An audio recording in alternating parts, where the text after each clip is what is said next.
A lot of the books that have been written recently about the Titanic have focused on the issue of myth, but what I really wanted to do was to focus on the stories of just 12 people, a combination of passengers and crew.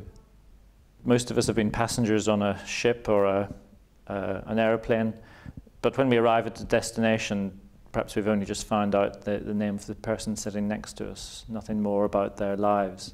But of course, when a flight or a voyage ends in disaster, the lives of these people are laid bare. One of the people that I feature is a woman called Hannah Tuma, who was traveling from a small village in Assyria. She had traveled to Beirut by camel caravan and then on a freighter to France and joined the Titanic at Cherbourg. Her husband was already working in the United States in Michigan, and she was traveling with her 2 children. Another of the stories that I feature is a woman called Jessop, who was a stewardess on the Titanic.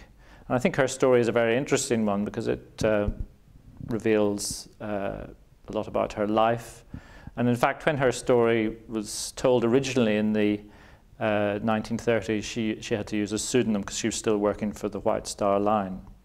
A woman called Ellen Hakkarainen was a Finnish migrant. She was traveling with her husband to the United States, where in fact she had already been working. And I was keen to include her story because I was interested in migration, particularly the experiences of Scandinavian migrants. And sadly, her husband, Pekka, was drowned.